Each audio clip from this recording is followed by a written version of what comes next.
ప్రియదర్శి కొత్త తెలుగు సినిమా సారంగపాణి జాతకం నిన్న శుక్రవారం ఏప్రిల్ 25న రిలీజ్ అయిన విషయం తెలిసిందే. ఇక ఈ సినిమా మొదటి రోజు కలెక్షన్స్ చూస్తే అంటే కోర్టు లాంటి మంచి హిట్ వచ్చాక కూడా ఓపెనింగ్స్ లేవు. కేవలం 8,000 టికెట్లు ఆన్లైన్లో ఉన్నాయి ఈ సినిమాకు బుకింగ్. తెలుగు రాష్ట్రాల్లో ఆఫ్లైన్లో మొత్తంగా చూసుకుంటే మొదటి రోజు 70 లక్షలు గ్రాస్ ఓపెనింగ్ వచ్చింది ఈ సినిమాకు.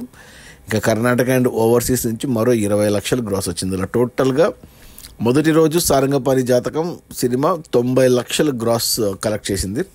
ఇక అందులో థియేటర్ల రెంట్లు, గవర్నమెంట్ ట్యాక్సులు, ఖర్చులన్నీ పోను డిస్ట్రిబ్యూటర్ షేర్ వచ్చేసి 45 లక్షలు ఉంది.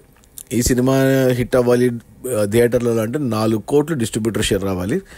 ఇప్పటికి 45 లక్షలు వచ్చాయి. అంటే ఇంకా 3,55 లక్షలు వెనక్కి రావాలి. సినిమా హిట్ అవ్వాలి అంటే 3.5 కోట్లు షేర్ రావాలి అంటే 7 కోట్లు గ్రాస్ రావాలి. ఈరోజు శనివారం, రేపు ఆదివారం. ఇక ఈ 2 రోజుల్లోనే ఏమన్నా కలెక్షన్స్ వస్తే సినిమాకు వచ్చిన టాకు రివ్యూస్ని బట్టి చూస్తే కష్టంగానే ఉంది. సో సినిమా కమర్షియల్గా డిజాస్టర్ కాబోతుందని క్లియర్గా అర్థమవుతుంది. సో ఈరోజు రేపు కలిపి మరో 1 కోటి గ్రాస్ రావచ్చు, ఒక 50 లక్షల షేర్ రావచ్చు. అంటే టోటల్గా 1 కోటి షేర్ వస్తుంది సినిమాకు. సో 3 కోట్లు అయితే నష్టపోతారు. సో సినిమా కమర్షియల్గా డిజాస్టర్ అని చెప్పాలి ప్రస్తుతానికి ఓపెనింగ్స్ని బట్టి చూస్తే. నేను ఇంకా సినిమా చూడలేదు, రేపు చూస్తాను. అది మన ప్రియదర్శి అండ్ వెన్నెల కిషోర్, హర్ష చెముడుల కొత్త Telugu cinema Sarangapani Jathakam, directed by Indraganti Mohana Krishna, Tanikella Bharani and heroine ఎవరో కొత్త అమ్మాయి, ఇలా అందరూ ఉన్నారు.